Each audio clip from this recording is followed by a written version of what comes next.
जय जानकी कांत स्मरणं जय जय राम राम गोपिका जीवन स्मरणं गोविंद गोविंद जय सद्गुरुनाथ भगवान की जय समस्त भागवदल को जय। नाम संकीर्तनम यस्य सर्व पाप प्रणाशनम प्रणामो दुःख शमनः तं नमामि हरिं परम। वसुदेव सुतं देवं कंसचाणूरमर्दनं देवकी परमानंदं कृष्णं वंदे जगद्गुरु। कृष्णाय वासुदेवाय देवकी नंदनाय च नंदगोपकुमाराय गोविंदाय नमो नमः। रामानुज दयापात्रं ज्ञानवैराग्यभूषणं श्रीमद्वेंकटनाथार्यं वंदे वेदांतदेशिकं। लक्ष्मीनाथ समारंभां नाथयामुनमध्यमा अस्मदाचार्यपर्यन्तां वंदे गुरुपरंपरा। यो नित्यम् अच्युतपदाम्बुजयुग्मरुग्म व्यामोहतस्तदितराणि तृणाय मेने अस्मद्गुरोर्भगवतोऽस्य दयैकसिन्धोः रामानुजस्य चरणौ शरणं प्रपद्ये। जय बोलो सद्गुरुनाथ भगवान की जय। ஓங்கி உலகளந்த உத்தமன் பேர்பாடி நாங்கள் நம் பாவைக்கு சாற்றி நீர் ஆடினார் தீங்கின்றி நாடெல்லாம் திங்கள் மும்மாறி பெய்து ஓங்கு பெருஞ்சென்னல் ஊடு கயலுகள பூங்குவளைப் போதில் பொறிவண்டு கண்படுப்ப தேங்காதே புக்கிருந்து சீர்த்த முளைபற்றி வாங்க குடம் நிறைக்கும் வள்ளல் பெரும் பசுக்கள் நீங்காத செல்வம் நிறைந்தேலோர் எம்பாவாய்। अनन्या चिन्तयन्तो मां ये जना पर्युपासते तेषां नित्याभियुक्तानां योगक्षेमं वहाम्यहम्। अखिलाण्डकोटि ब्रह्माण्ड नायकन सर्वलोक रक्षकन सर्वलोक शरण्यन साक्षात् श्रीहப்பதியான பகவான் எல்லாரும் எப்பொழுதும் சந்தோஷமாக இருக்கணும்னு தான் படைச்சிருக்கான்। யோகக்ஷேமம் வஹாமி அகம் பகவான் ரொம்ப அழகாக கீதையில் சொல்கிறான், உன்னுடைய யோகத்தையும் க்ஷேமத்தையும் நான் பார்த்து கொள்கிறேன்। ஒரு பெரிய ஒரு கேரண்டி கொடுக்குறான்। நம்ம எல்லாருக்கும் ஒரு கேரண்டி வேண்டியிருக்கு லைஃப்பில்। இப்போ எதாவது ஒரு மொபைல் வாங்குகிறோம்னா ஒரு கேரண்டி, எல்லாத்துக்கும் ஒரு கேரண்டி வேண்டியிருக்கு, வேரண்டி வேண்டியிருக்கு।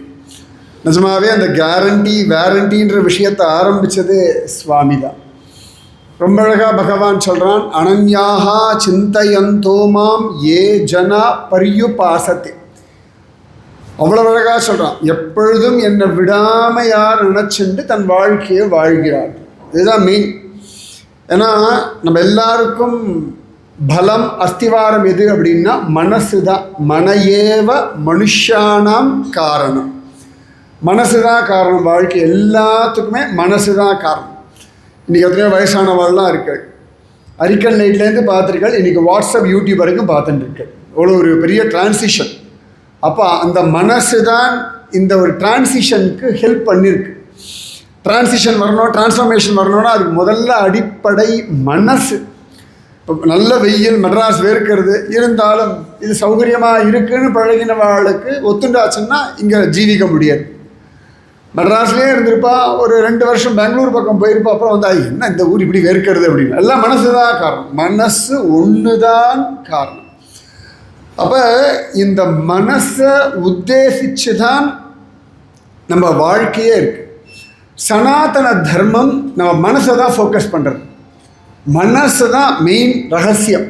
நமக்கு உற்சாகம் கொடுக்கறது, உத்வேகம் கொடுக்கறது, எல்லாத்துக்கும் காரணம் திருப்தி, நிம்மதி, எல்லாத்துக்கும் ஒன்றே ஒன்று மனசு தான் காரணம்।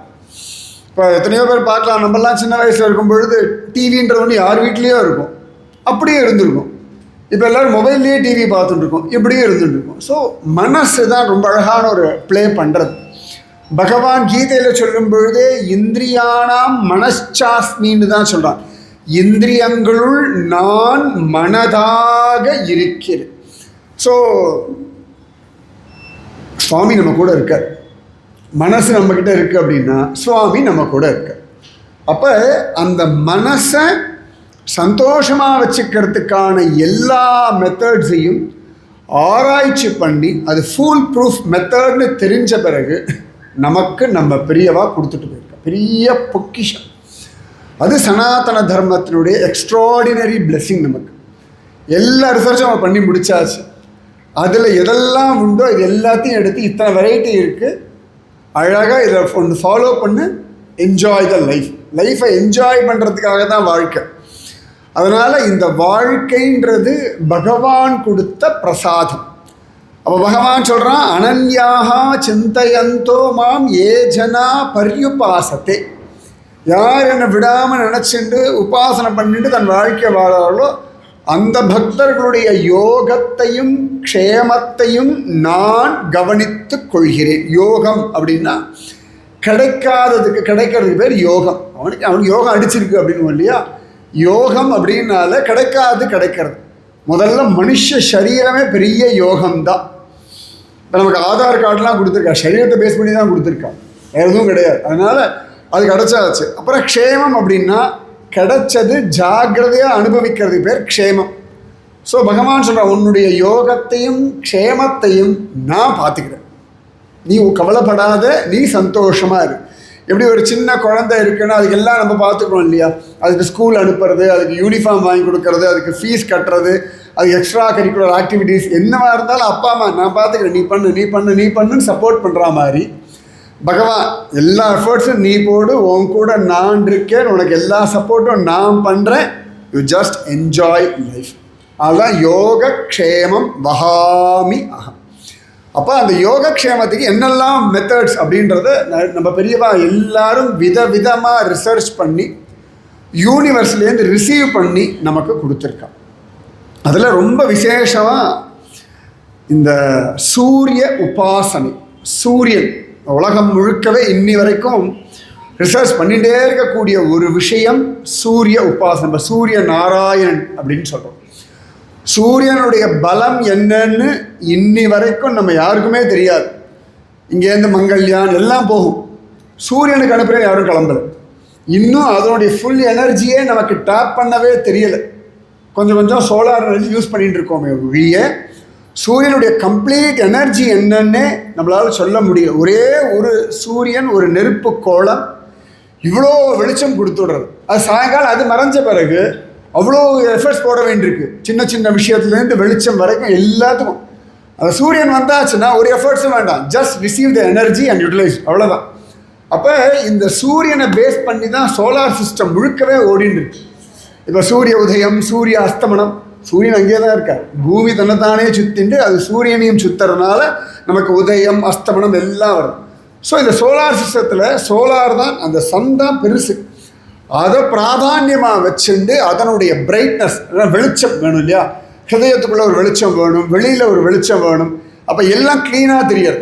இப்போ வெளிச்சம் இருக்குது அப்படின்னா ஃபுல்லாக எல்லாம் க்ளீனாக, ரைட், இது இத்தனை தூரத்தில் இருக்குது, இது இன்ன கலரில் இருக்குது, இது இன்ன சைஸில் இருக்குது, ஒரு கிளாரிட்டி கிடைக்கிறது, ஒரு ஞானம் கிடைக்கிறது. இப்போ கண்ணு, காது, மூக்கு, நாக்கு, தோல், இது அஞ்சும் ஞானேந்திரியங்கள்னு பேர். இதை கொண்டு நமக்கு ஒரு ஞானம் லபிக்கிறது.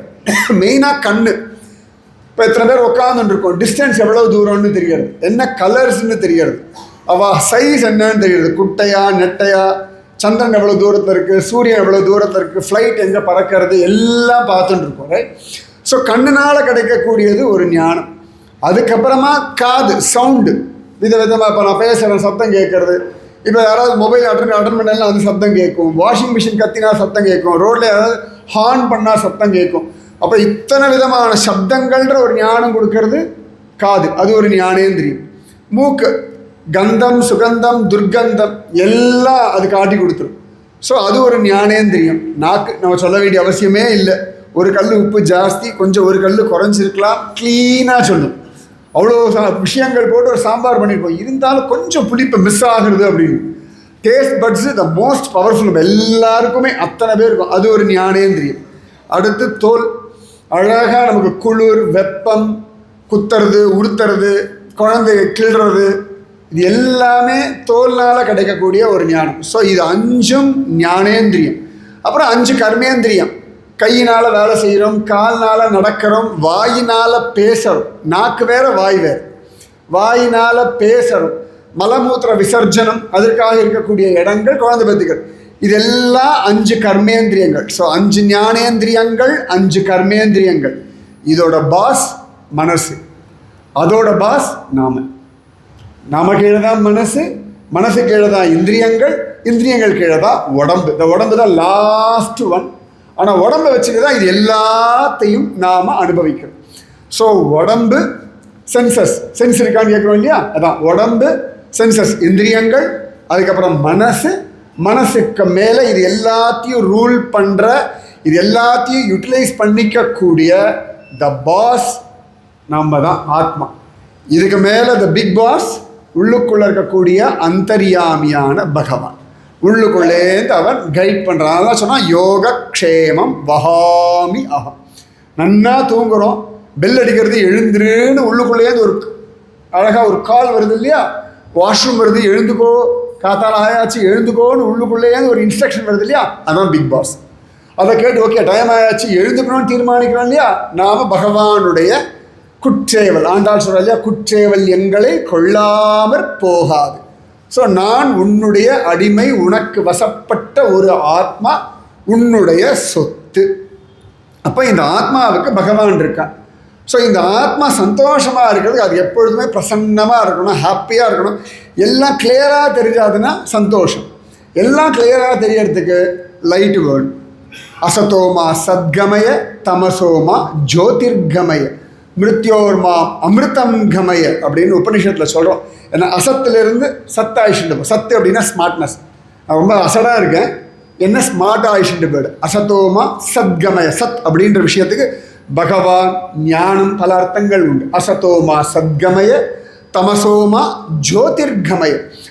ஒரே இருட்டாக இருக்குன்னா ஒன்றும் தெரியாது, வெளிச்சம் வந்தாச்சுன்னா எல்லாத்தையும் ரசிக்கணும். ரோஜாப்பூ அழகாக இருக்குது, வெளிச்சம் இல்லைன்னா ரசிக்க முடியுமா? ஒரு குழந்தை அழகாக இருக்குது, எப்படி ரசிக்க முடியும்? இப்போ இந்த குழந்தை ஆடினா, லைட்டெல்லாம் போட்டிருக்கு, அவளோட அபிநயம் எல்லாம் பார்க்கணும்னா வெளிச்சம் இருந்தால் தானே.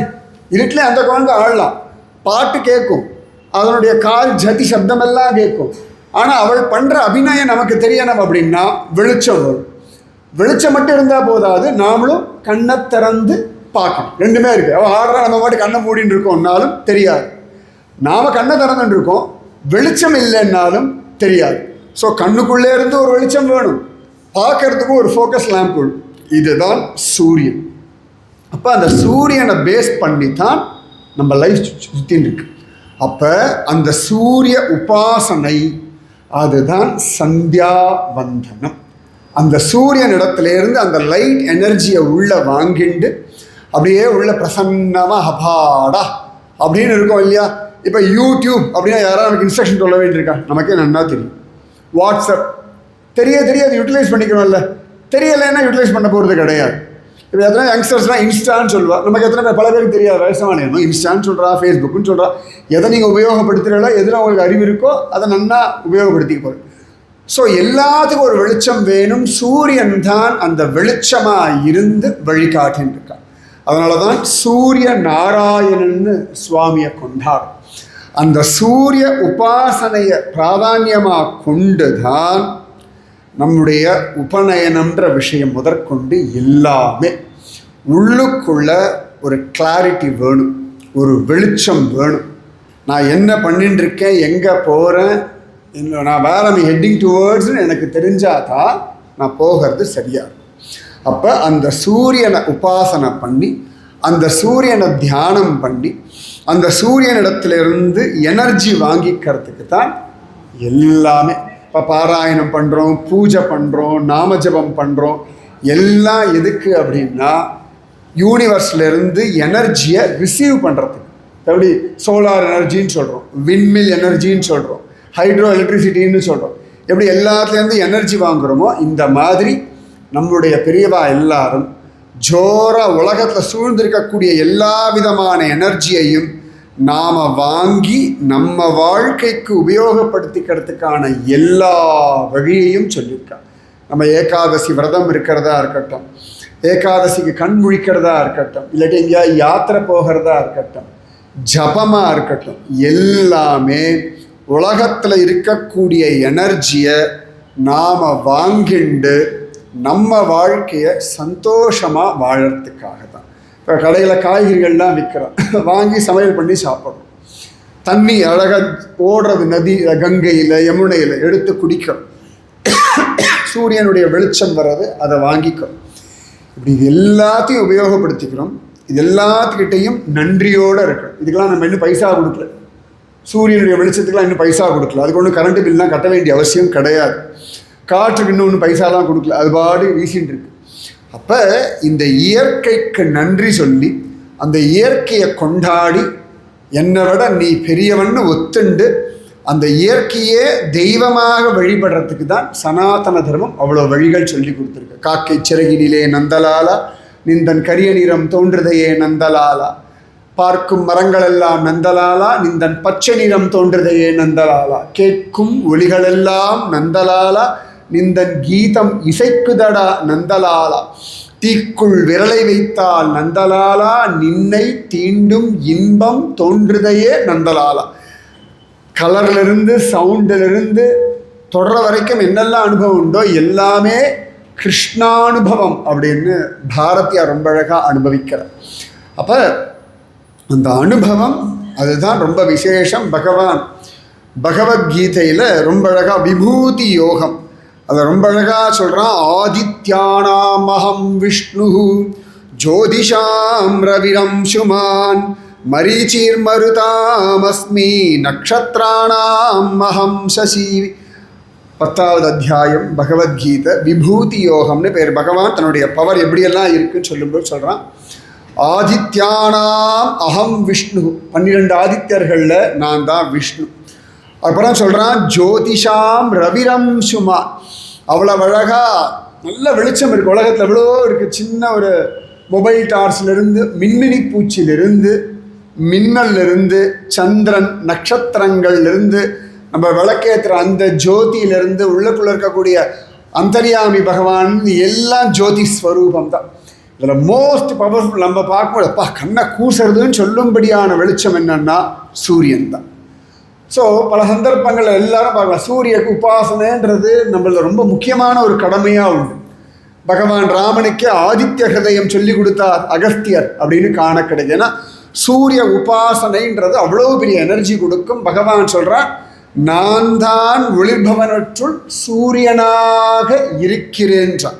அப்புறம் பகவான் சொல்கிறான் வேதானாம் சாம வேதோஸ்மி, ரொம்ப அழகாக சொல்கிறான் பகவான், வேதங்களுள் நான் சாமவேதமாக இருக்கிறேன். ஸோ வேதம்ன்றது தான் உலகத்தினுடைய மிகப்பெரிய மிக பழமையான மிக அற்புதமான ஒரு படிப்பு, பிரம்ம வித்யை அப்படின்ற ஒரு படிப்பு. அப்போ பகவான் அவ்வளோ அழகாக சொல்கிறான், வேதங்களுள் நான் சாமவேதமாக இருக்கேன் சொல்லும்போது தான் சொல்கிறான் இந்திரியானாம் மனச்சாஸ்மி, இந்திரியங்களுள் நான் மனதாக இருக்கேன். அப்போ சூரியனும் பகவான் தான், வேதமும் பகவான் தான், மனசும் பகவான் தான். அடுத்து சொல்கிறான் ருத்ராணாம் சங்கரச்சாஸ்மி வித்தேஷோ யக்ஷசாம் வசூனாம் பாவகச்சாஸ்மி மேருகு சிகரினாம் அகம். அவ்வளோ அழகாக பகவான் சொல்கிறான், ருத்ரர்களுள் நான் சங்கரனாக இருக்கேன், வசுக்களுள் நான் அக்னியாக இருக்கேன். அக்னியை வச்சுன்னா அக்னி சாட்சி தான். நம்ம எல்லாத்துக்கும் எல்லாத்துக்கும் ஒரு ஹோமம் பண்ணுறோம்னா அக்னி வரும். அப்போ சூரியனும் பகவான் தான், வேதமும் பகவான் தான், அக்னியும் பகவான் தான். மகர்ஷீனாம் பிருகு அகம் கிரமஸ்மேகம் அக்ஷரம், அக்ஷரங்களில் நான் ஓம்காரமாக இருக்கிறேன்ற அந்த ஓம் பிரணவம் தான் நாத பிரம்மம்னு சொல்கிறோம். யஜ்ஞானாம் ஜபயஜ்யோஸ்மி, யஜ்ஞங்களுள் நான் ஜபயஜ்யமாக இருக்கிறேன்றான். அப்போ ஜபிக்கிறதும் பகவஸ்வரூபம் தான்.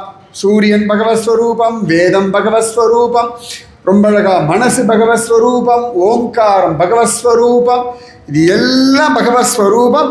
சர்க்கானாம் ஆதிரந்தச்ச மத்தியம் சைவாகம் அர்ஜுன அத்தியாத்ம வித்யா வித்யானா.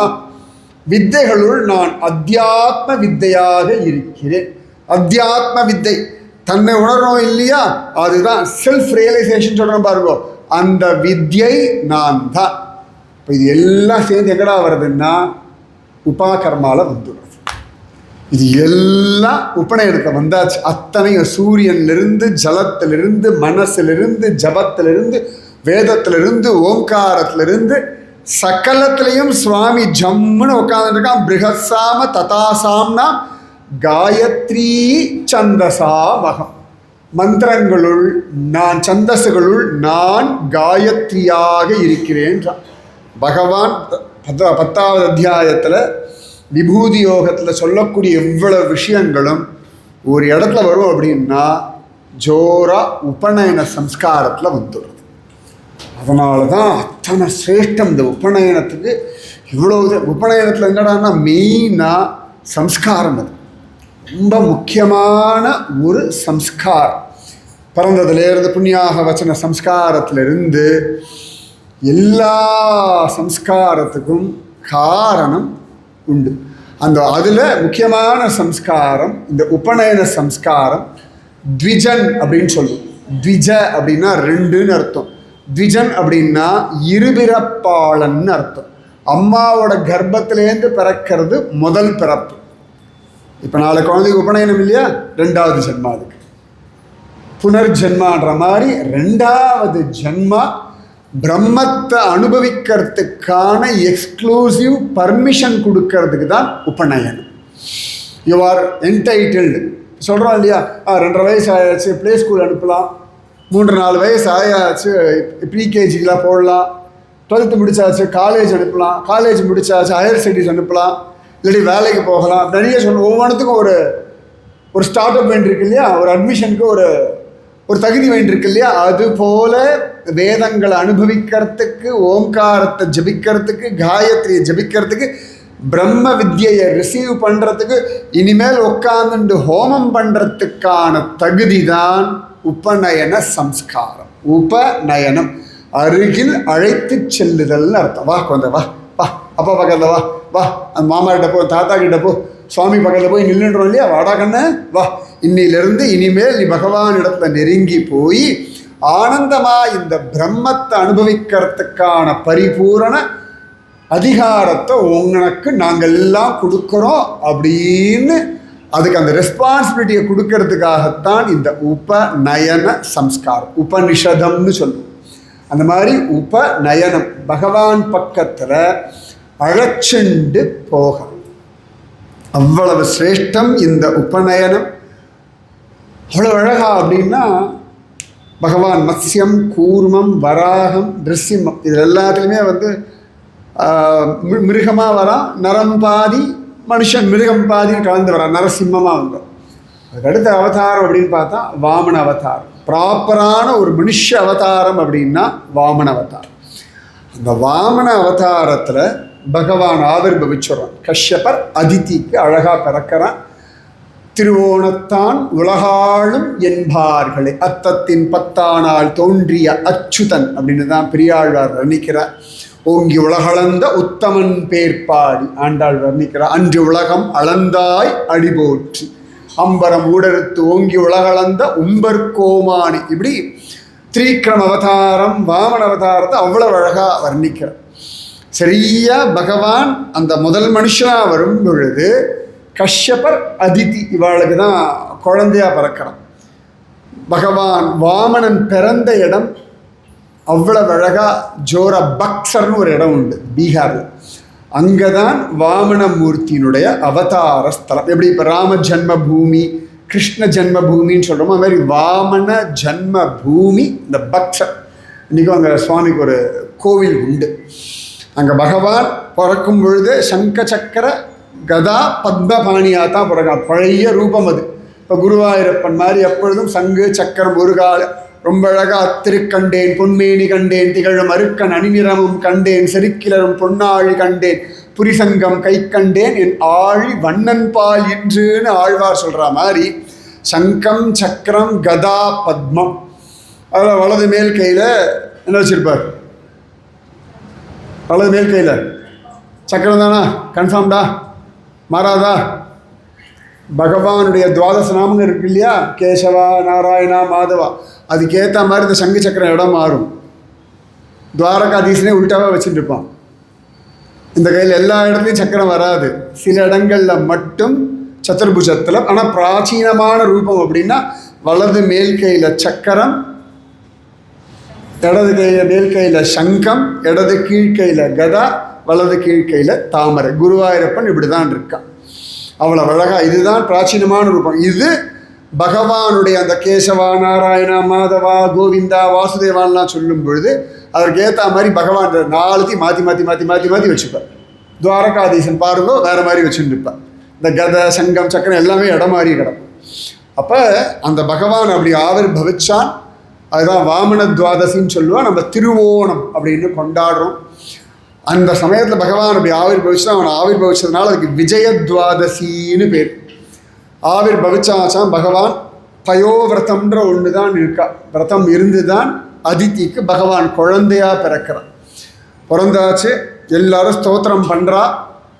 அடுத்த க்ஷணம் எல்லாரும் பார்த்துட்டு இருக்கும் பொழுது பகவான் ஒரு 5 வயசு பிள்ளையாக மாறிடும். அன்றைக்கி தான் பிறந்தான். அப்போ தான் நின்றுருக்கான். நம்ம சாதாரணமாக ரொம்ப வேகமான அவதாரம் நிறைய சொல்லுவோம். நிறைய வேகமான அவதாரம் யாருன்னா வாமன அவதாரம். அப்போ தான் பிறந்தார். சங்கச்சக்கர கதாபத்மபாணியாக இருந்தார். இவெல்லாம் பார்த்துட்டு இருக்கும் பொழுதே பகவான் சின்ன குழந்தையாக மாறிட்டான். 5 வயசு குழந்தையா. தம் வட்டும் வாமனம் திருஷ்டுவா மோதமானா மஹர்ஷயः கர்மாணி காரயாமாசு புரஸ்கிருத்ய பிரஜாபதிம். சின்ன பிள்ளையா நிற்கிறது. தேமேன்னு குஞ்சலமாக 5 வயசு பிள்ளை. எத்தனோண்டு இருக்கும்? இதனோண்டு இருக்கும் இல்லையா? அதுவும் குள்ளனா இருந்ததுனால தான் அவனுக்கு வாமனன்னு பெயர். ஒரிஜினல் பெயர் என்ன தெரியுமா? வாமனோட ஒரிஜினல் பெயர் என்ன? திரிவிக்ரமன்னு வளர்ந்த பிறகு ஒரிஜினல் பெயர். காரண பெயர் நிறைய உண்டு. இப்போ ஜானகின்றது ஒரிஜினல் பெயர் இல்லை, உபேந்திரன். உப இந்திரன், 2வது இந்திரன், அதால் உபேந்திரான்னு பேர். குட். யார் சொன்னா? குட். உபேந்திரன். முக்கியமாக அந்த உபேந்திரன் பெயர்லாம் நேபாளில் தான் நிறைய இருக்கும். அதுக்கப்புறம் வடக்கில் வச்சுருப்போம். நம்ம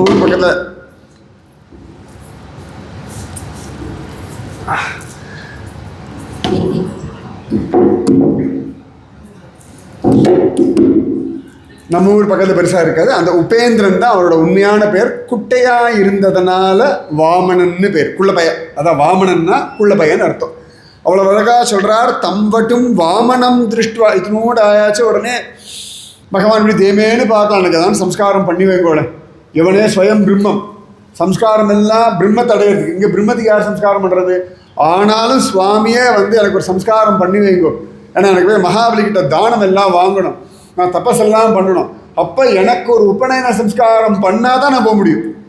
பிரம்மத்துக்கே ஒரு சம்ஸ்காரம் வேண்டியிருக்கு. ஏன்னா நான் பூமியில் வந்தாச்சு இல்லையா?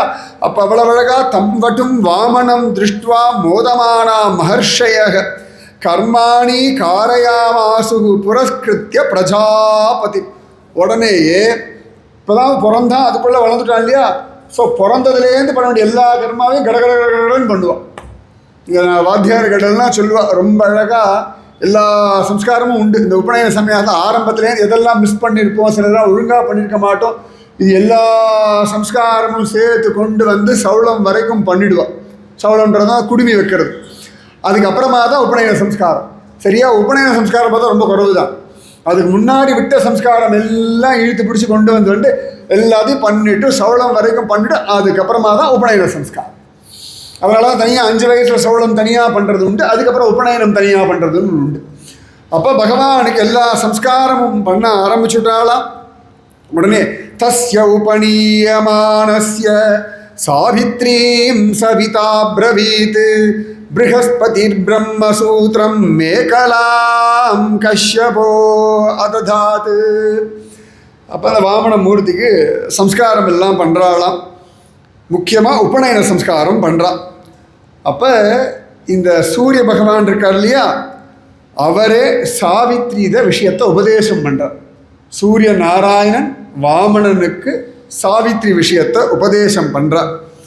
ப்ரஹஸ்பதி அழகா யஜ்ஞோபவீதம் தரா. யார் யார் என்ன கொடுத்தான்னு இருக்கு. ப்ரஹஸ்பதி யஜ்ஞோபவீதம் தரா.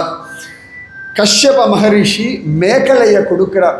இந்த முஞ்சி புல்லினால இடுப்பில் ஒன்று கட்டுவோம், அதுக்கு பேர் தான் அந்த மேக்கலைன்னு பேர். தர்பையை வச்சு அப்படி இடுப்பில் கட்டுறது குழந்தைக்கு. அதுலேருந்து கௌபீனம் கட்டுறதுக்காக ஒரு அரணாக்கையை கட்டி அப்படி கட்டுறதுக்கு, அதனால தான் அந்த முஞ்ச புல்லு கட்டி மேக்கலைன்னு சொல்லும். அப்போ சூரியன் சாவித்திரி உபதேசம் பண்ணுறார். யார் வந்து பூணல் தரா? ப்ரஹஸ்பதி யஜ்ஞோபவீதம் தரார். கஷ்யபர் அப்பா வந்து இந்த மேகலையை கொடுத்துடுறார். அதுக்கப்புறம் சொல்றார், ததௌ கிருஷ்ணாஜினம் பூமி தண்டம் சோமோ வனஸ்பதி கௌபீனாஞ்சாதனம் மாதா தியௌச்சத்ரம் ஜகதப்பதே. அப்போ பூமாதேவி கிருஷ்ணாஜினம்ன்ற மான் தோலை கொடுக்குறான். அதில் உட்காந்து தபஸ் பண்ணுறதுக்கு மேலே போட்டுக்கிட்டு. இப்போ நம்ம குழந்தைகளாம் நாளைக்கு பார்த்தோம்னா பூனலை ஒரு சின்னதாக ஒரு மான் தோல் கட்டுவாள். பெருசாக வச்சா சரி வர அந்த காலத்தில், அதனால் சின்னதாக ஒரு மான் தோலை பூனல் இப்படி கட்டி வைப்பா. அது ரொம்ப பவித்திரம் அப்படின்னு. அதனால் அந்த கிருஷ்ணாஜினத்தை பூமி, அதாவது எல்லோரும் கிஃப்ட் கொடுக்குறாங்களாம் குழந்தைக்கு. பகவானே வந்திருக்கான்னு சொல்லி ஒவ்வொருத்தா கிஃப்ட் கொடுக்குறா. மான் தோலை பூமாதேவி கொடுத்துட்டா. தண்டம் சோமோ வனஸ்பதி. இந்த மரங்கள் செடிகள் வனஸ்பதிகள்லாம் சோமன் சந்திரன் தான் முக்கியமான. அந்த பலாச தண்டம், குழந்தைகள் கையில் அந்த பலாச தண்டம்னு ஒன்று கொடுப்போம். அதுக்கு அவ்வளோ பலம் உண்டு. அந்த பலாச தண்டத்துக்கு நிறைய விஷயங்கள் அதில் காண கிடைக்கிறது. அதை பிடிச்சுண்டு அதை அழகாக ஜபிக்கிறது எல்லாத்துக்கும் யூஸ் ஆகும்னு சொல்லிட்டு அதனால் பலாச தண்டத்தை சந்திரன் கொடுக்குறா. அம்மா கௌபீனம் கொடுக்குறாளாம். குழந்தை வேணாலும் சும்மா கோமணம்லாம் எல்லாமே ஜாலியாக அலைஞ்சிட்டு இருந்தா, இனிமேல் சமத்தா கோமணத்தெல்லாம் இறுக்கி கட்டிக்கணும் தெரிஞ்சுதா அப்படின்னு அம்மா குழந்தைக்கு கோமணத்தை கொடுக்குறாளாம். கௌபீனம் சாதனம் மாதா தியௌச்சத்ரம் ஜகதப்பதே. அழகா வானுலகத்திற்கு தேவதைகள், ஆகாச தேவதை எல்லாம் பகவானுக்கு கொடையை கொடுக்குறாங்க. எல்லாத்துக்கும் மேலே ஆகாசம் தானே கொடையா இருக்கு. அதனால அந்த ஆகாச தேவதை பகவானுக்கு கொடையை கொடுத்துட்டாளாம். கமண்டலும் வேத கர்ப்பக குஷான் சப்தரிஷயோ ததுஹு அக்ஷமாலாம் மகாராஜ சரஸ்வதி அவ்யயாத்மனஹ. ஏ ராஜா, பிரம்மதேவர் இந்த குழந்தைக்கு கமண்டலு கொடுக்குறார். இந்த கிண்டி வேணும் இல்லையா, ஜலபாத்திரம். அதனால நம்ம வைஷ்ணவ சம்பிரதாயத்தில் கோவிந்தன் அதுக்கு பெயர். கோவிந்தனா ராமானுஜனா? வைஷ்ணவ சம்பிரதாயம் என்ன பேர் பஞ்சபாத்திரத்துக்கு? ராமானுஜான்னு பேர். கொலபாத்திரத்துக்கு ராமானுஜான்னு பேர். ஏண்டான்னா எம்பார் கோவிந்தர் ஒரு சந்தர்ப்பத்தில் ராமானுஜருடைய ஒரு சிஷ்யர் குழந்தை பிறந்துட்டு வந்து என்ன பேர் கேட்டால், ராமானுஜன் உங்கள் பேரை வச்சிருக்கேன்னுட்டாராம். கோவிந்தருக்கு துக்கம் நெஞ்சு அடைக்கிறது. அநியாயத்துக்கு அவசரப்பட்டு சன்னியாசம் வாங்கிட்டு வீணா போனேன்னு, நானும் சம்சாரத்தில் இருந்தால் எனக்கு ஒரு குழந்தை பிறந்திருப்பான், நானும் ராமானுஜான்னு பேர் வச்சிருப்பேன், மிஸ் பண்ணிட்டேனேன்னு அழுதாராம். ராமானுஜ சிஷ்யா சன்னியாசம் வாங்குற மாதிரி யோசிச்சிருக்கணும். சன்னியாசி ஆகிறது இல்லை, யோசிக்கப்படாது. உனக்கு என்ன என் பேரை சொன்ன அவ்வளோதானு சொல்லிட்டு அவருடைய அந்த கொலபாத்திரம் இருக்கும் இல்லையா, அந்த அதை வாங்கி அதுக்கு ஜலம் தெளிச்சு இனிலே இதுக்கு பேர் ராமானுஜன் பேர் விட்டார். அதனால் வைஷ்ணவத்தில் மட்டும் ராமானுஜனை கொண்டா, ராமானுஜனை கொண்டு போ, ராமானுஜன் இங்கே இப்படியே கேட்போம். ராமானுஜன் நம்ம சொத்தை ஆயிட்டார். அதனால் அத்தனை விசேஷம். அந்த கமண்டலுவை வேத கர்ப்பனான பிரம்மதேவர் கொடுத்தாராம். அழகான தர்ம புல்லெல்லாம் சப்தரிஷிகள் கொடுத்தார்கள்.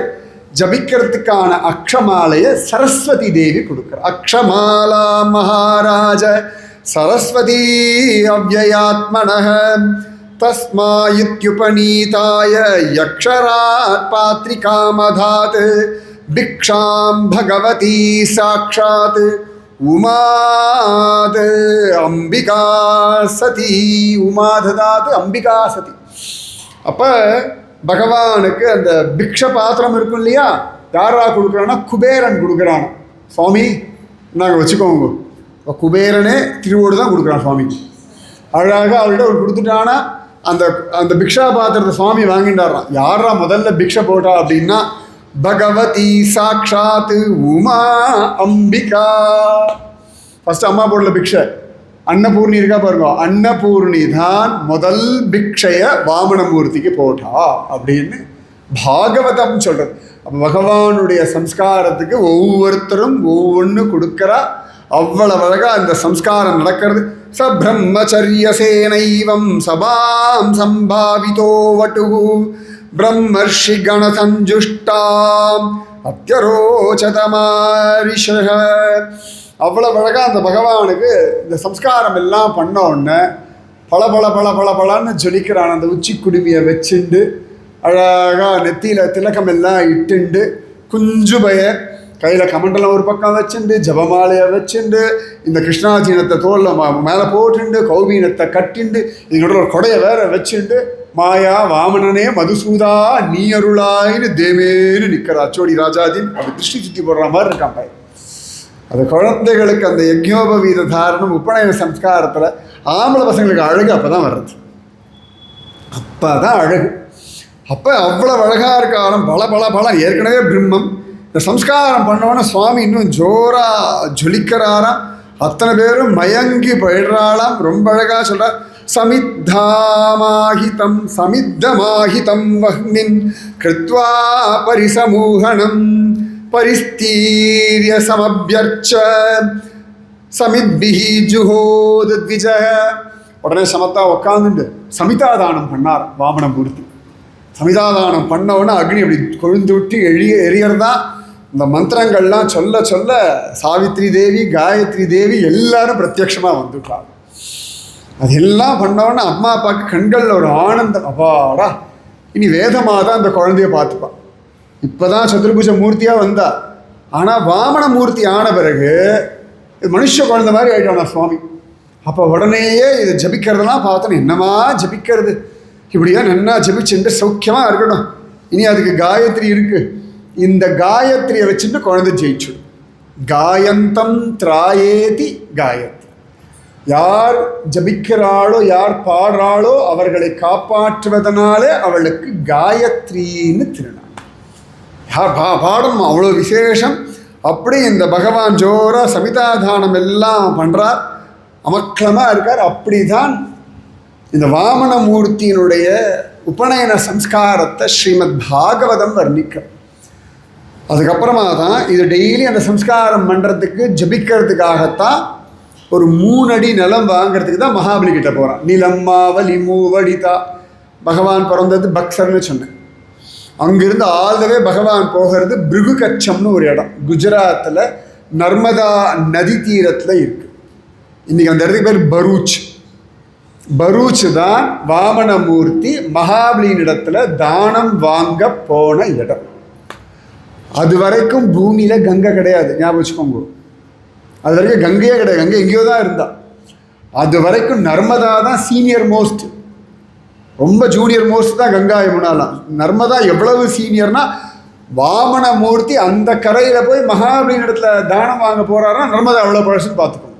அதனால தான் இன்றைக்கும் நர்மதா பரிக்கிரமானே ஒன்று பண்ணுவாள். இந்த மத்திய பிரதேசம் நர்மதா பரிக்கிரமா போக வர ஒரு 3600 கிலோமீட்டர், ஒரு 6-7 மாதம் பரிக்கிரமா.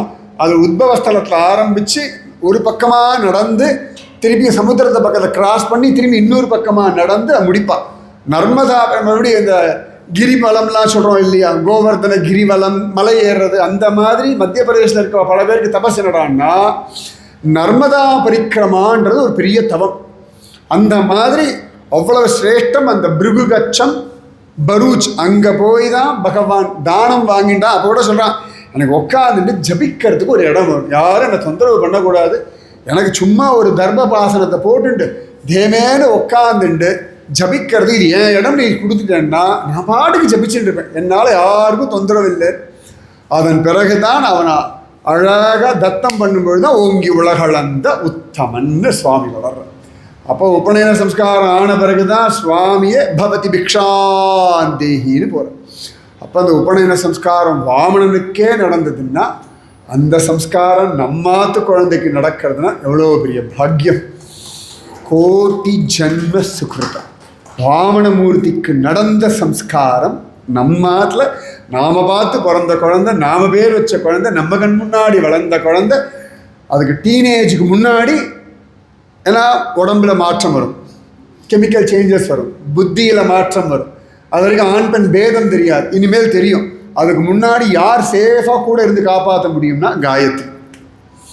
அதனால தான் காயத்ரி கிட்ட கார்டியனாக அவளை வச்சுட்டு குழந்தைய ஒப்படைக்கிறதுக்கு தான் உபநயன சம்ஸ்காரம். அம்மா குழந்தைய நீ பார்த்துக்கோமா, காத்தால மத்தியானம் ராத்திரி இந்த குழந்தைய நீ பார்த்துக்கோன்னு கூட இருந்து பார்த்துக்கோன்னு காயத்ரி தேவி கிட்ட ஒப்படைக்கிறதுக்கு தான் இத்தனை சம்ஸ்காரம். சரி, இது வாமன். அடுத்து பரசுராமர். பரசுராமர் எவ்வளோ பெரிய தபஸ்வி. துஷ்ட அசுரர்களை ராஜாக்களை நிகிரகம் பண்ணுற தபஸ்வி. எங்கேங்கிற எவ்வளோ தபஸ்ன்னா நித்தியம் காயத்ரி ஜபம். தேவி பாகவதம் ஸ்கந்த புராணத்தில் சொல்கிறா, காத்தால 1000, மத்தியானம் 1000, சாயங்காலம் 1000ன்னு காயத்ரி யார் ஜபிக்கிறாளோ அவர்களை தேவர்களே நமஸ்காரம் பண்ணுவார்.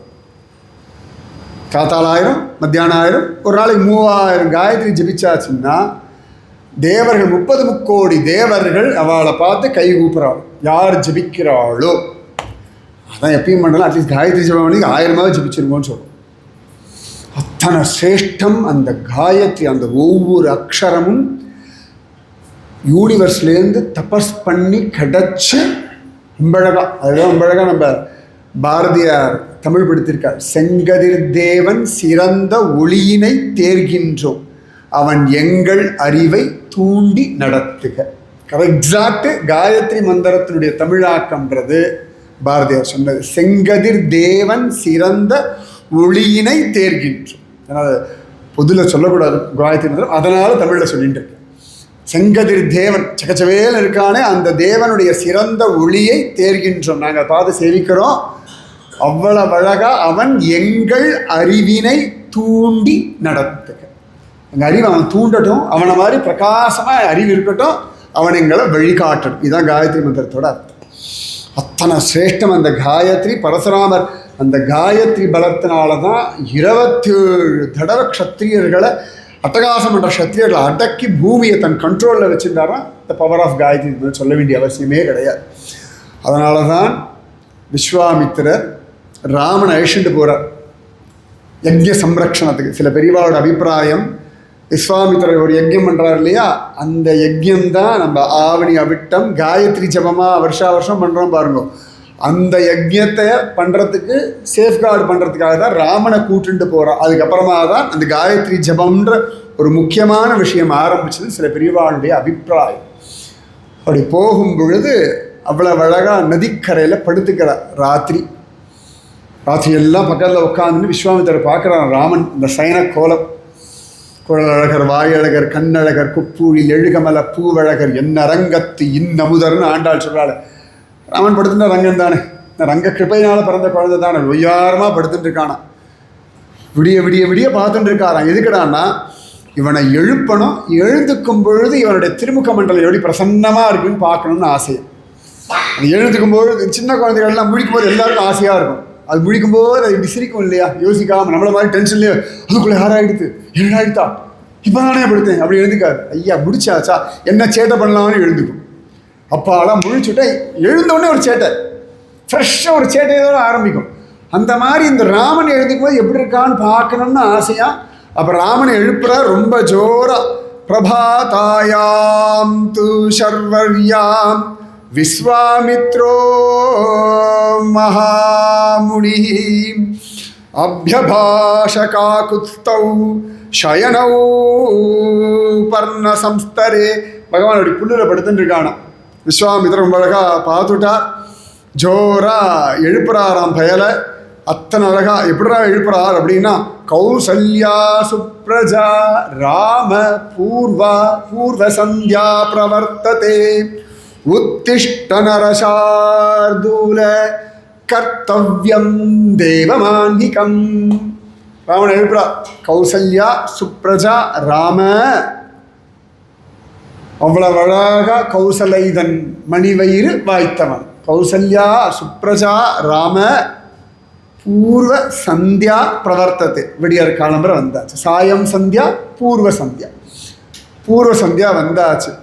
உத்திஷ்டோ நரசார்தூல. உத்திஷ்ட நரப்புலியே எழுந்து. கர்த்தவ்யம் தெய்வமான்ஹிகம். அழகா தெய்வ கடமைகளை பண்ணணும் எழுந்து. ராமனை எழுப்புறது சந்தியாவந்தனம் பண்ண எழுந்திருப்பாயில ராமனுக்கு. ஸ்கூலுக்கு போனால் எழுதுக்குன்னு சொல்லலையா? சந்தியாவந்தனம் பண்ணணும். உத்திஷ்ட நரசார்தூல கர்த்தவியம் தெய்வமான்னிகம் தஸ்யர்ஷம் பரமோதாரம் வச்சஸ்ருத்வா நிருபாத்மஜௌ ஸ்நாத்வா கிருதோதகௌ வீரௌ ஜேபது பரமம் ஜபம்.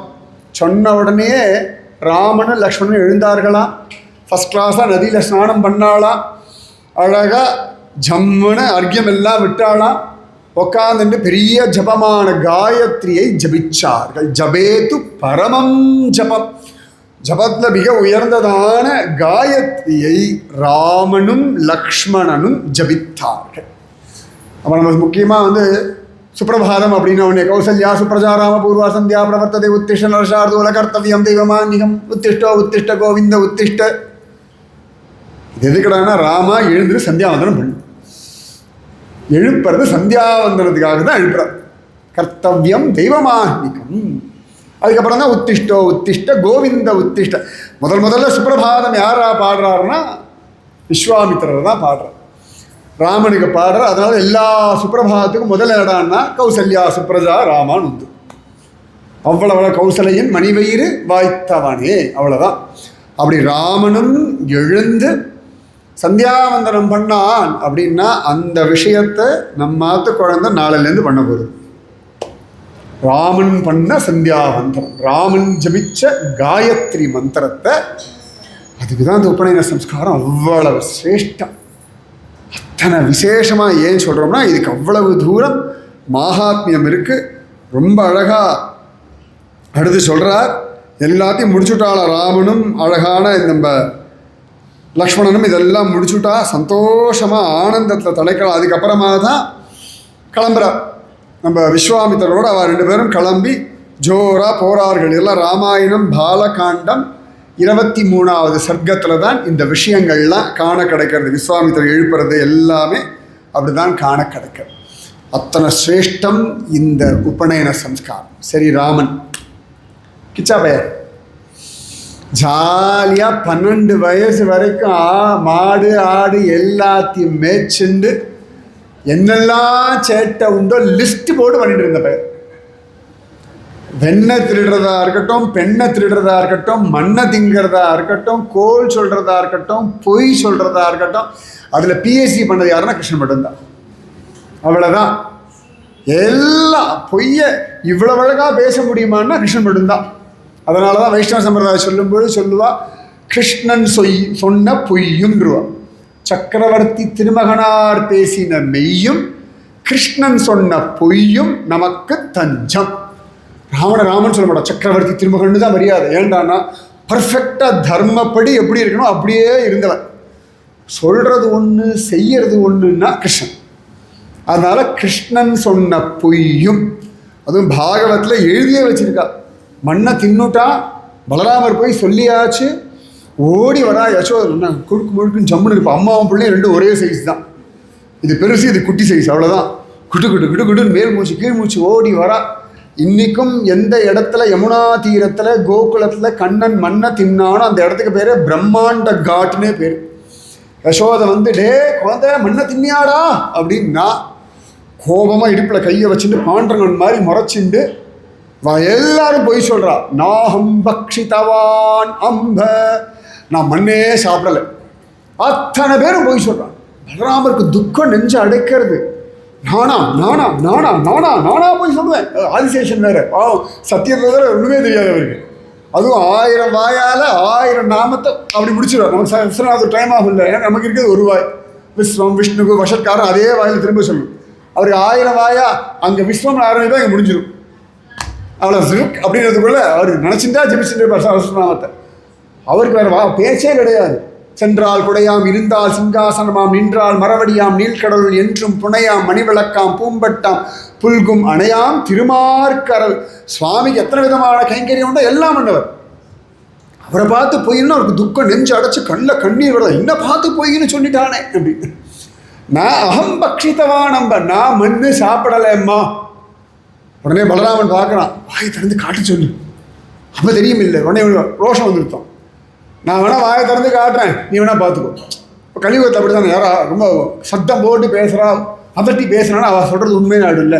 இது எல்லாத்துக்கும் ஆரம்பம் கிருஷ்ணன் தான். நீ இப்படி ஒரு டாக்டிக்ஸ் எல்லாம் குழந்தைகளுக்கு சொல்லிக் கொடுக்க ஆரம்பிச்சது கிருஷ்ணன் தான். அது வரைக்கும் குழந்தைகள்லாம் மகா சமத்து. நம்ம மதத்த குழந்தைகள்லாம் சமத்தாக இருக்குன்னா நீங்கள்லாம் ராமன் காலத்துக்கு முன்னாடி இல்லை ராமன் காலத்தில் பிறந்திருக்கும். கிருஷ்ணன் காலத்துக்கு அப்புறம் பிறந்தாச்சுன்னா அதுங்க ஃபஸ்ட் கிளாஸாக போய் சொல்லும், தான் சொன்னதை சாதிக்கும். நம்ம தான் போய் நம்ம மேலே திருப்பி விடும். இது ஒன்றும் பண்ண முடியாது. ஏன்னா ட்ரெயின்டு பை கிருஷ்ணா. 5000 வருஷத்துக்கு முன்னாடி அந்த இதை கொண்டு வந்ததே அவன் தான். அந்த ட்ரெண்டை கொண்டு வந்தது கிருஷ்ணன். கிருஷ்ணன் வந்து ட்ரெண்ட் செட்டர்.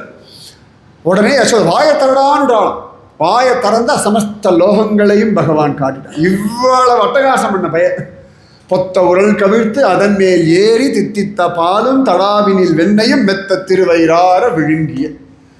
உரி அடிக்கிறதுலேருந்து திருடுறதுலேருந்து எப்படி திருடணுன்றதை ஃபஸ்ட் கிளாஸாக பண்ணுறவன் கிருஷ்ணன். ஒரு நாவல் பழம் சாப்பிடணும்னா அப்பா கிட்ட சொன்னால் வாங்கி கொடுக்க போகிற. பக்கத்து வீட்டில் தயிர் கடைஞ்சின்னு இருக்க ஒரு பொண்ணாத்துக்கு போய், அடி என்னடி வளையல் என்ன இருக்கு, இது தங்கம் மாதிரி இல்லையே. நிஜமா தங்கம்டா, கொண்டா நான் செக் பண்ணி தரேன். அவள் கையிலே இந்த உருவி எடுத்துகிட்டு போய் வாசல் நாவல் பழக்காரிக்கிட்ட போய், இந்தா எவ்வளோ பழம் உண்டோ கொடுன்ற. தங்க வளையலை அடகு வச்சு நாவல் பழம் வாங்கின ஒரே ஒருத்தன் கிருஷ்ணன் மட்டும்தான். உலகத்தில் வேறு யாருமே தங்கம் நினச்சி பாருங்க. இன்றைக்கி வைக்கிற விலைக்கு 1.5 லட்ச ரூபா வளையலை கொண்டு போய் கொடுத்துட்டு, ஒரு பவுனுக்கு நான் சொல்கிறேன், அவ்வளோ பெரிய வளையலை கொடுத்துட்டு கை நிறைய நாவல் பழம் வரும்பொழுது அந்த ஆத்து கோபி அந்த பொண்ணோட அம்மா கிட்ட வேற, இந்த 2 பழம் நன்னா இருக்காடாக்க வந்தால் நன்னா இருக்கா, ஃபஸ்ட் கிளாஸாக இருக்குது, எல்லாம் உன் பொண்ணுக்கிட்ட சொல்லு, அவளுக்கு தான் நன்றி சொல்லணும். அவளுக்கு எதுக்கிட்ட நன்றி சொல்லணும், எல்லாம் அவள் தயை தான் எனக்கும் கிடச்சிது உனக்கும் கிடச்சிது. வீட்டுக்கு போய் பார்த்தா, அம்மாடே குழந்தை கல்யாணத்துக்கு போட்டு வளையல் கிருஷ்ணன் வந்தாமா, அது நல்லது இல்லை, நல்ல தங்கம் இல்லைன்னு செக் பண்ண எடுத்துன்னு போனான். செக் பண்ணி எடுத்துகிட்டு போனானா அப்படி. அப்போ தான் வாயில கொட்டையை துப்புறா. தெரிஞ்சுடுதோ வந்துடுது வளையல் கதை என்னன்னு தெரிஞ்சு போயிடுது. இவ்வளவு சேட்டை பண்ண பையன். பண்ணாத சேட்டை ஒன்றும் கிடையாது. 7 வயசில் மலையை தூக்கி நின்னான், இந்திரனையும் படுத்தினான், பிரம்மதேவனையும் படுத்தினான், இடது கையில் தயிர் சாதத்தை வச்சுட்டு சாப்பிட்டான். நம்ம குழந்தைகள் நிறைய லெஃப்ட் ஹேண்ட் வரும், கோச்சிக்காதீங்க, கிருஷ்ணனே லெஃப்ட் ஹேண்டர் தான். பிப்ரத்வேனும் ஜடரபடயோகோ சிங்கவேத்ரே ச கக்ஷே வாமே பாணவ் மஸ்ருண கபலம் தத் பலானி அங்குலிஷு. இடது தயிர் சாதத்தை வச்சுட்டு விரல் இடுக்கில் ஊறுகாய் வச்சுட்டு இப்படி சாப்பிட்டு அப்படி கடிச்சுப்பானோம். சாப்பிட்டு பாருங்க, தயிர் சாதம் எப்படி சாப்பிட்ணும் இப்படி சாப்பிடணும். அதை கிண்ணத்தில் வச்சு ஸ்பூன்லலாம் சாப்பிடக்கூடாது. நல்லா மெய்யை பிசைஞ்சு இடது கையில் சாப்பிடணும். சரியா? விரல் இடுக்கில் ஒரு மாவுடு வச்சுக்கணும், இப்படி சாப்பிட்டு இப்படி கடிச்சுக்கணும். அவ்வளோ அழகா. மஸ்ருண கபலம் அப்படின்ற ஆழ்வார் ரொம்ப அழகா. ஆழ்வார்கள் எல்லாருமே சொல்கிறான். அந்த தத்தியோன்னு பெருமாள் கோயில் ஏண்டா தத்தியோன்னு என்ன இருக்குது அப்படின்னா, அவன் முதல்ல இடது கை எடுத்து சாப்பிட்டு என்ன இருக்கு, அதுக்கப்புறம் நமக்கு வருது. அதனால தான் பெருமாள் கோவில் தயிர் சாதம் மாதிரி நம்ம என்ன பண்ணாலும் வராது, வரவே வராது. பார்த்தசாரதி கோயில் புளியோதரையும் வராது, காஞ்சி வரதராசனுடைய இட்லியும் நம்ம ஆட்டில் வராது, வரவே வராது. ஏன்னு கேட்டால் அவன் ருசிச்ச உச்சிஷ்ட பிரசாத், அதுக்கு தான் ருச்சி. அதே கறி அடுப்பு தான், அதே வெங்கலப்பானை. நம்ம என்னெல்லாம் நீ என்ன இன்க்ரீடியன்ஸ் பர்ஃபெக்டாக போடுங்க, என்னடா மிஸ் ஆகிறதுனா பிரசாதம்ன்ற ஒன்று மிஸ் ஆகிடுது. அங்கே டேஸ்ட் இருக்குது, பிரசாதம் இல்லையே. அது கிருஷ்ண கிருபையில் தான் ஒன்று. அப்போ அவ்வளவு சேட்டை பண்ண பையன் 11.5 வயசில் அவசர அவசரமாக கிளம்புறான் பிருந்தாவனத்தை விட்டு. ஏண்டான்னா வசுதேவருக்கு டென்ஷனா, 2 வயசு ஆக போகிறது, ப்ரீடீன் வந்துட்டான், இப்போயே போடலைன்னா இது பிடிக்க முடியாது. ஏற்கனவே சேட்டை அநியாயம் பண்ணிட்டு இருக்கு, ஊர் உலகம் முழுக்க வம்பிழுத்துட்டு இருக்கு. வம்பிழுக்காத ஒன்றும் பாக்கி கிடையாது. கம்சன்லேருந்து தேனுகாசுரன்லேருந்து கோபிகைகள்லேருந்து கோப்பர்கள்லேருந்து பிரம்மதேவன்லேருந்து இந்திரன்லேருந்து ஒருத்தரையும் விடலை, எல்லாரையும் வம்பிழுத்து வச்சுருக்கான். இதுக்கு மேலே விட்டுட்டு போச்சுன்னா நான் கண்ட்ரோல் பண்ணுறதுக்கு காயத்ரி சொன்னால் தான் சரிப்பட்டு வரும். இவனுக்கு ஒரு உபநயன சம்ஸ்காரம் பண்ணணும் வசுதேவர் நினைக்க கடகடன்னு எல்லாத்தையும் வதம் பண்ணிவிட்டு அக்ரூரை வர வச்சு கிடுகிடுன்னு ஓடிட்டான். எதுக்கிடான்னா 12 வயசு ஆக போகிறது, இப்போவே கொண்டு பூனலில் போட்டுருந்தோம்னு வசுதேவர் சங்கல்பம் பண்ணார். கிடுகிடுன்னு வந்தான், கம்சனை வதம் பண்ணான். வதம் பண்ணி முடித்தா 1 மாதம் கூட இருக்காது. வசுதேவர் தேவகி நன்னா கொஞ்சிங்க, இப்போ தான் குழந்தைய கொஞ்சம் ஆரம்பிச்சிருக்கேன், நன்னா சாப்பாடு ஊட்டுறந்தவர் ஊட்டுற வயசுலாம் தாண்டி போயாச்சு, அது ப்ரீடீனில் வந்தாச்சு, ஏற்கனவே அரும்பு மீசெல்லாம் முளைக்க ஆரம்பிச்சாச்சு, அப்புறம் ஆசை வேறு முளைக்க. ஏற்கனவே ஃபுல்ல ஆசைக்கு அவனுக்கு அதே ஆசைக்கு உருவம் கொடுத்தா கிருஷ்ணன், இதுக்கு வேறு ஆசை வந்துருந்தா கஷ்டம். இதுக்கு முன்னாடி பயல வேத பாடசாலைக்கு துரத்தணும் அப்படின்னு சொல்லிட்டு கடகடன்னு மொட்டையை அடித்து உச்சி குடுமியை வச்சு எல்லாரும் கதறா இப்படி பண்ணுறாரு அப்படின்னா. இது தர்மம் அப்படின்னு வசுதேவர் சொல்லி ரெண்டுத்துக்கும் மொட்டையை அடித்து உச்சி குடுமியை வச்சு அவ்வளவு அழகாக கர்காச்சாரியாரை வச்சுன்னு அவர் தானே குலகுரு, அதில் ஆத்துவாத்தியார் வச்சு தான் பண்ணணும். அவரை வச்சுண்டு உபநயன நமஸ்காரம் பண்ணி அவனுக்கு காயத்ரி உபதேசம். கிருஷ்ணனுக்கு தேவையா? சரி, வாமனனை விட்டுடலாம், பரசுராமரை விட்டுடலாம், ராமனை விட்டுடலாம், கிருஷ்ணனுக்கும் அந்த உபநயன சம்ஸ்காரம் ஆச்சு. ஆன உடனே ஓடு பயில சாந்தீபனி ஆசிரமத்துக்கு போய் படி. உஜ்ஜைன், அவந்தி தேசம் சொல்கிறாங்கன்னா உஜ்ஜைன். இன்றைக்கும் அங்கே சாந்தீபனி ஆசிரமம் இருக்குது. இன்றைக்கும் அங்கே கிருஷ்ணன் படித்த பள்ளிக்கூடம் அங்கே இருக்குது. அங்கே தான் 64 கலைகளையும் கண்ணன் படித்தான்னு காண கிடைக்கிற. அந்த 64 கலைகள் என்னடான்னா செல்ஃப் சஃபிஷியண்ட்டாக எப்படி வாழணும்னு, கோலம் போடுறதுலேருந்து துணி தைக்கிறதுலேருந்து எப்படி உடம்பை சுத்தப்படுத்திக்கணும், என்ன சமயத்தில் என்ன சென்ட்டு போடணும், எப்படி படுக்கையை விரிக்கணும், எப்படி பல் தேய்க்கணும், எப்படி மாலை கட்டணும், என்ன சமயத்தில் என்ன மேக்கப் போடணும் வரைக்கும் எல்லாம் 64 கலைகளில் உண்டு. சென்ட்டு எப்படி ப்ரிப்பேர் பண்ண வரைக்கும் இருக்குது. இது எல்லாமே 64 கலைகள். அது இல்லாமல் வேதம் வாசிக்கிறது, அது இல்லாமல் அவ்வளவு அழகாக குட்டி குட்டி பொம்மைகள் பண்ணுறது, இது எல்லாமே 64 கலைகளில் உண்டு. அந்த 64 கலைகளையும் கண்ணன் 64 நாளில் படித்தது தான் அவந்தி, இந்த உஜ்ஜைன்னு சொல்கிறோமே அங்கே தான். அப்போ அவனோட கிளாஸ்மேட் ரூம்மேட் தான் சுதாமா. சுதாமா இதை வேற இவனுக்கு ஒழுங்காக வேதம் வராது இந்த பயலுக்கு. ராத்திரி தூக்கில் ஹாய் ஹாய் ஹோய் ஹோய் ஹோய் ஹோய் இந்த மாடு மேய்ச்சியே பழகிட்டான் இல்லையா, தூக்கத்தில் கூட மாடு மேய்ப்பான். இவனுக்கு சுகமே அதுதான், ஆனந்தமாக மாடு மேய்க்கிறதா. சமயத்தில் ஒழுங்காக சொல்ல மாட்டான். புருஷ சுத்த மந்திரத்தினுடைய புருஷனே இவன் தான். ஆனால் ஒழுங்காக வராதான். பக்கத்தில் உட்காந்து சுதாமா, டேய் ஒழுங்காக சொல்லுடா, இப்படி சொல்லாதேடா, புருஷ சுத்த மந்திரம் எவ்வளோ வசதி தெரியுமாடா, காயத்ரி என்ன பலம் தெரியுமாடா, சூரியனை பற்றி உனக்கு தெரியுமாடா, நீ சொல்லி கொடுறா, நான் கற்றுக்கிறேன்டா. சுதாமா பக்கத்தில் உட்காந்து உட்காந்து உட்காந்து உட்காந்து உட்காந்து சொல்லி கொடுத்து அப்பா என் ரூம்மேட் மாதிரி என் கிளாஸ்மேட் மாதிரி வராதுன்னு. அந்த பலம்தான் பின்னாடி சுதாமா கிருஷ்ணனை தேடிண்டு துவாரகை போகும்பொழுது சுதாமான்ற வார்த்தையில் ஓடி வரும். நம்ம தான் அவனை குச்சேலன்னு சொல்லிட்டு இருக்கோம். குச்சேலன்னா கந்தலாடை உடுத்தினவர்னு அர்த்தம். ஒரிஜினல் பெயர் சுதாமா. இன்றைக்கி அந்த போர்பந்தர் இருக்குது பாருங்க, அதுதான் சுதாமாபுரி. அங்கே தான் சுதாமா வாழ்ந்தார். இன்றைக்கும் சுதாமா கோவில் அங்கே தான் இருக்கு. அவ்வளோ அழகு. அந்த காயத்ரி ஜபம், அந்த தியானம், அந்த கிருஷ்ண ஸ்மரண, அவர் வந்த உடனே கிருஷ்ணன் ஓடி வந்து தங்கமயமான சிம்மாசனத்தில் உட்கார வச்சு சுதாமாவுக்கு பாத பூஜை பண்ணி அந்த ஜலத்தை தன் தலையில் புரோக்ஷனம் பண்ணிட்டான்னா, அப்போ சுதாமாவுடைய அந்த காயத்ரி ஜபம், அவருடைய அனுஷ்டானத்துக்கு கண்ணன் கொடுத்த மரியாதையை பார்த்துக்கணும். அதனால தான் கண்ணன் அவருக்கு கையிலெல்லாம் ஒன்றும் கொடுக்கலையாம். கிளம்பும் பொழுது கூட என்ன கொண்டு வந்தான்னு கேட்டு அவர்கிட்டேருந்து அவளை பிடுங்கி சாப்பிட்டான். அப்போ துவாரகைகளுக்கெல்லாம் வருத்தப்படுறா, இந்த பிராமண உடம்புல உசுறு ஒன்று தான் பாக்கி இருக்குது, அது எல்லாம் உடம்போடு ஒட்டி கிடக்கு, என்னதை இவன் என்ன கொண்டு வந்திருக்கேன்னு கேட்குறான், இவன் எல்லாம் கொடுக்கணும். அந்த அவலை வாங்கி சாப்பிட்டுட்டு 2வது அவளுக்கு மகாலட்சுமி பிடிச்சிட்டாளாம். நீ எல்லாத்தையும் கொடுத்தாச்சு போதும்னுட்டாளாம். அதன் பிறகு ஒரு வீட்டுக்கு போனால் ஊரே மாறி போயிடுது. இந்த ஒரு பிராமணனுடைய காயத்ரி ஜபம், ஒருத்தனுடைய பக்தி, ஒருத்தனுடைய ஸ்ரத்த ஊருக்கே நன்மை வந்துடுத்துன்னா, அதனால தான் அந்த அர்க்கியம் விடுறது லோகத்திற்காக. லோகா சமஸ்தா சுகினோ பவந்து. ஒரு பிராமணன் ஜபிக்கிறா, காயத்ரியாக ஜபிக்கிறான்னா அவளுக்காக, அவள் குடும்பத்துக்காக, அவள் பரம்பரைக்காக கிடையாது, லோகமே நன்னாயிருக்கணும். இப்போ இங்கே ஏசி போட்டிருக்கான், நம்ம யாரும் வந்து ஸ்விட்ச் ஆன் பண்ணல, யாரோ ஒருத்தர் ஆன் பண்ணாலும் எல்லாருக்கும் ஏசி வருது இல்லையா. இப்போ யாரோ ஒருத்தர் மல்லிகை தோட்டம் போட்டிருக்கா, நாம் வந்து அந்த தண்ணிலாம் பாய்ச்ச வேண்டாம். ஆனால் மல்லிகை மலர்ற சமயத்தில் அங்கே நின்னா வாசனை நமக்கு வரும் இல்லையா. அந்த மாதிரி தான் ஒரு குழந்தை பண்ணுற ஜபம் வம்சத்திற்கே நன்மை செய்யும். வம்சத்திற்கே நன்மை செய்யும். பிரகலாதன் முதற்கொண்டு அத்தனை பேர் பண்ணியிருக்கா. பிரகலாதன், துருவன் எல்லாரும் ஜபிச்ச காயத்ரி, பேர்பட்ட உபநயன சம்ஸ்கார்.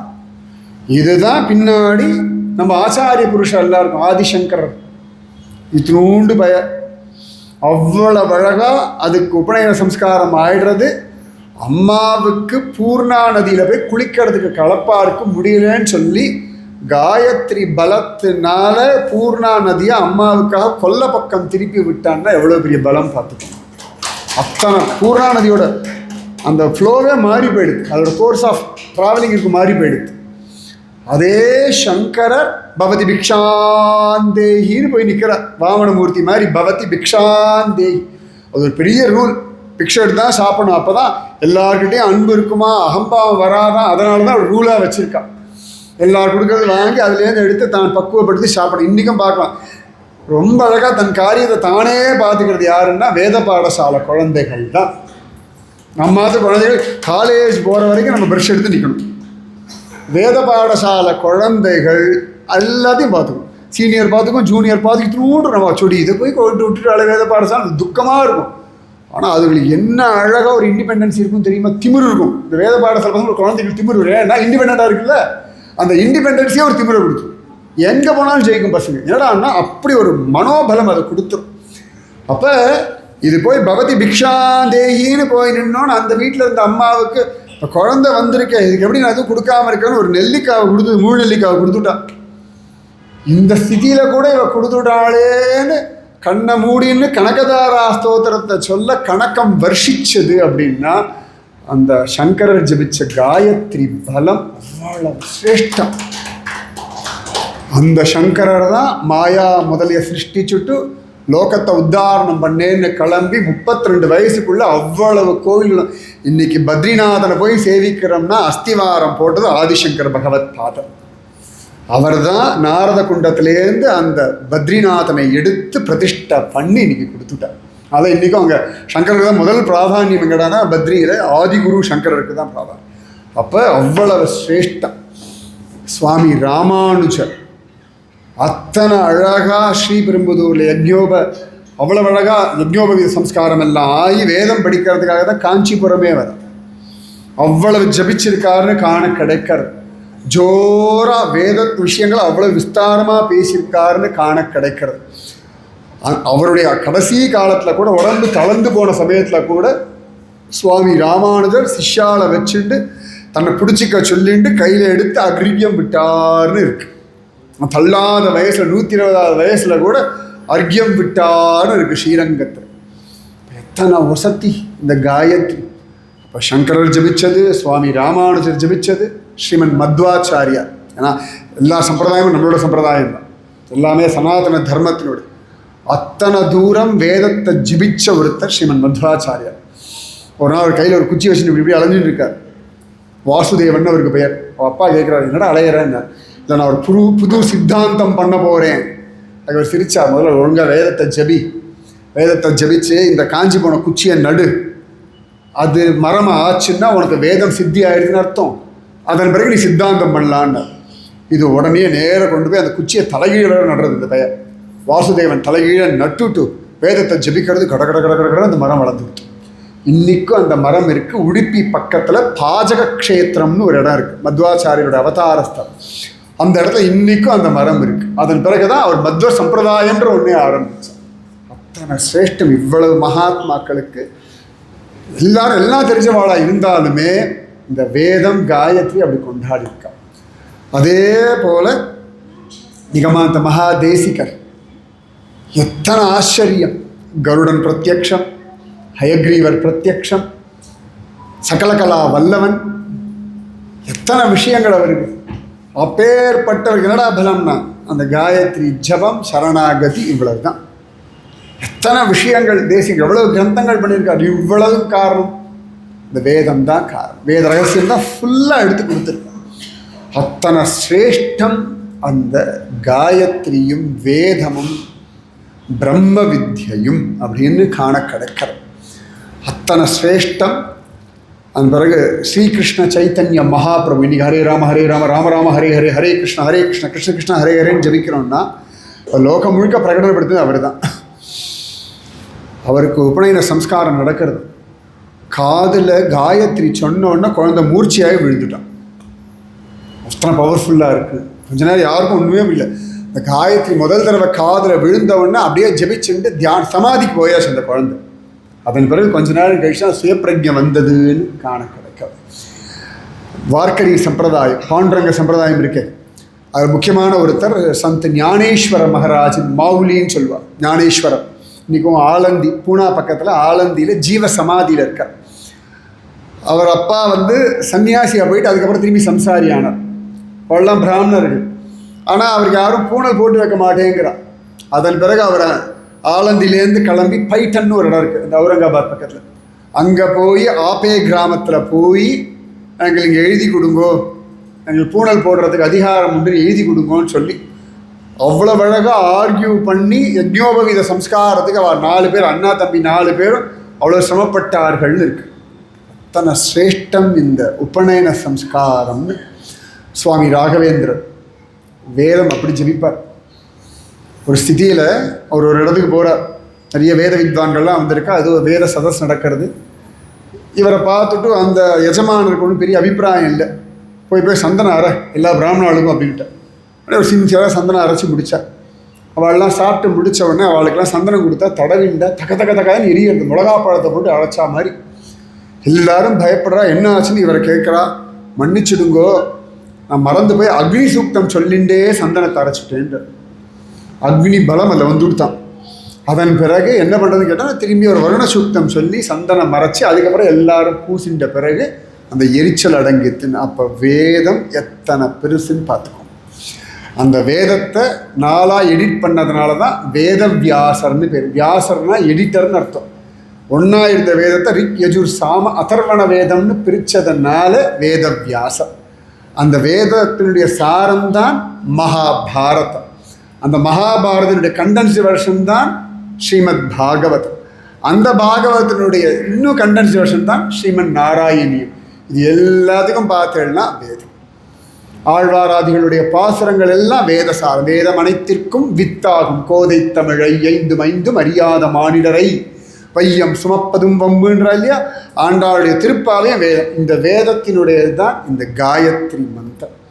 அப்போ அந்த காயத்ரி வம்சத்துக்கு நல்லது பண்ணும், லோகத்துக்கு நல்லது பண்ணும். அவ்வளவு சிரேஷ்டம். அது அழகான ஆணி மாதம். பெரியாழ்வார் திருநக்ஷத்திரம் இது இப்போ தான். சுதர்சன சக்கரத்தாழ்வார் திருநக்ஷத்திரம், நாதமுனிகளுடைய திருநக்ஷத்திரம், இப்படி எல்லா விதமான மகோன்னதமான விஷயங்களும் நடக்கிறது இந்த ஆணியில் தான். ஆணி முடிஞ்சோடனே சாத்துர்மாசியம் ஆரம்பிச்சு. அதனால் ரொம்ப அழகு. இந்த குழந்தை இந்த ரங்கனுக்கு ஜோரா உபநயன சம்ஸ்காரம் அப்படின்ற ஒரு விஷயம் நடக்கிறது. அது அழகான ஒரு பிரதேசம் ஹஸ்தினாபுரம். ஹஸ்தினாபுரத்தில் நடக்கிறது. அதெல்லாம் அது தானே அமையிறது. ஹஸ்தினாபுரத்தில் நடக்கிறது அப்படின்னா அவ்வளோ பெரிய பாக்கியம். மகாபெரிவாள்லாம் வந்த குமரன் குன்றம், மகாபெரிவாள்லாம் அந்த பக்கம் நடந்திருக்கா. அவரெல்லாம் வந்து நடந்த ஒரு ஸ்தலம் இது. அப்படிப்பட்ட ஒரு இடத்துல இந்த குழந்தைக்கு ஒரு உபநயன சம்ஸ்காரம் நடக்கிறது அப்படின்றதெல்லாம் பகவத் கிருபை. அதனால் இது அவனுக்கான ஃபங்க்ஷன், நமக்கான பலன். அவன்தான் ஹீரோ, ஆனால் பலன் நம்ம எல்லாருக்கும். அவனை கொண்டு இவ்வளவு பேர், ஏன்னா அந்த இடத்துல வாமனமூர்த்திக்கு எல்லாரும் வந்தார் சொன்னலையே, அவன் அத்தனை பேரும் அங்கே ஆவிர்பவிக்கிறார். பித்ருக்கள் எல்லாரும் ஆவிர்பவிக்கிறார். ஏண்டான அப்பாடா, இனிமேல் இவன் காயத்ரி ஜபிப்பான், இவன் அர்க்கியம் விடுவான், உடனே சூரியன் சந்திரன் எல்லாரும் சந்தோஷம் அடைவா. 30 முக்கோடி தேவர்களும் அப்பாடா எங்களுக்கு ஒரு அடுத்த தலைமுறையில் ஒருத்தன் கிடச்சுட்டான்னு சந்தோஷப்படுவார். அப்படிப்பட்ட ஒரு பாக்கியம் பிரம்மோபதேச சம்ஸ்காரம். அதை அட்டன் பண்ணுறதே பெரிய பாக்கியம். அதில் வந்து கலந்துக்கணும் அப்படின்றது நிஜமாகவே அழகான ஒரு விஷயம். நிறைய சொல்கிறதுக்கு இருக்குது. கண்டென்ஸ்டு வெர்ஷன் அங்கேருந்து ஆரம்பித்து இது வரைக்கும் நான் சொல்லியிருக்கேன். அதனால் அந்த குழந்தை விடாமல் அந்த இது பண்ணிட்டோம். பெரியவாளும் பண்ணுங்க.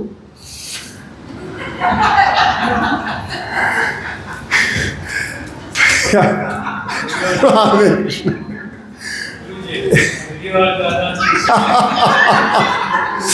அதனால் அழகாக பண்ணுங்க. ஸ்திரீகள்லாம் கொஞ்சம் அதை இன்சிஸ்ட் பண்ணுங்க.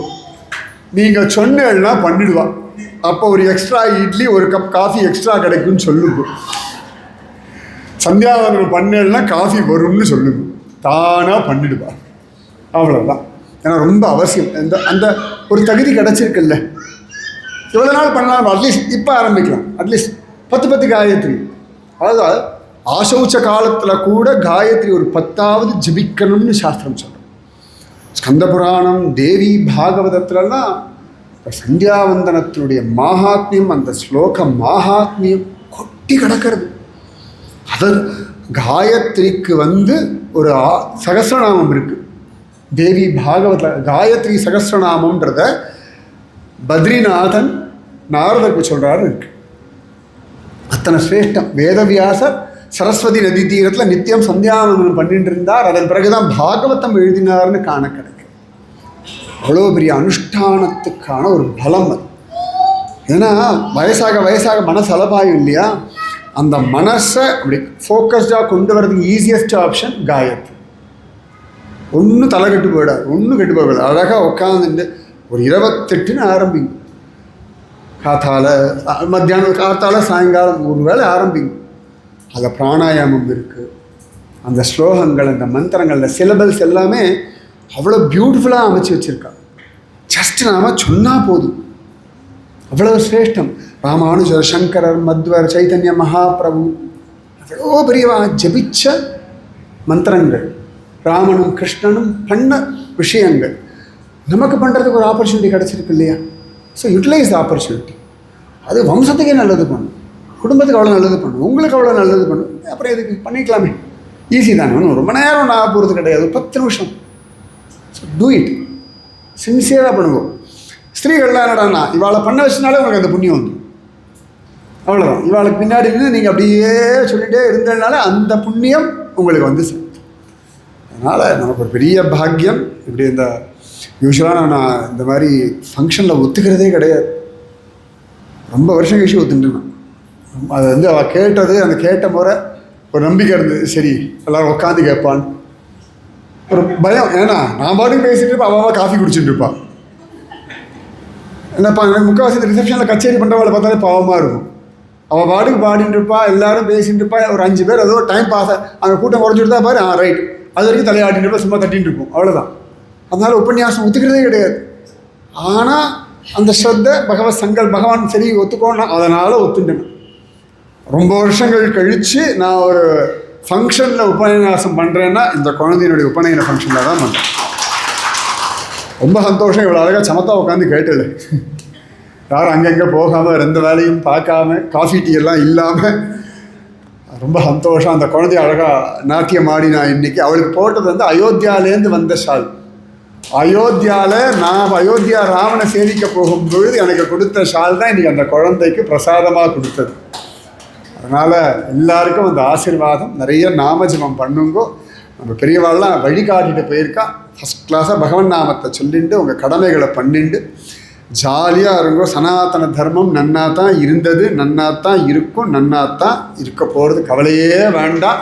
இந்த வேதம் இருக்கிற வரைக்கும், வேத பாடசாலை இருக்கிற வரைக்கும், காயத்ரி இருக்கிற வரைக்கும் சனாதன தர்மத்துக்கோ தேசத்துக்கோ ஒரு குறைவும் வராது.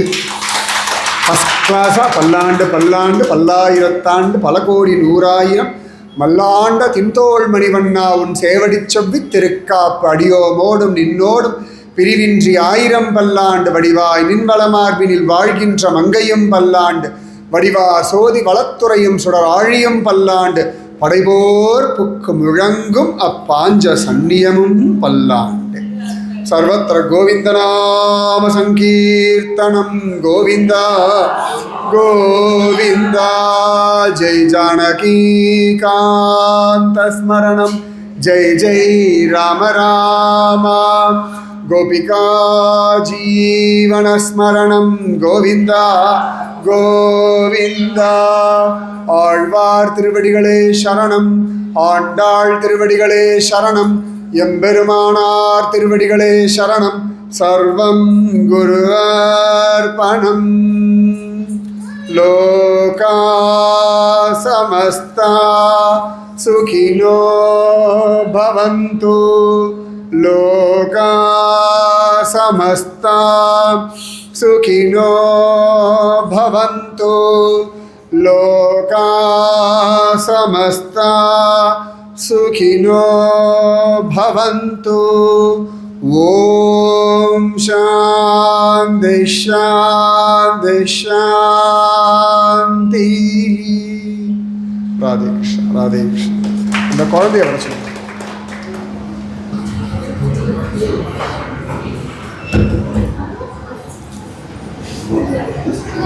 Thank you.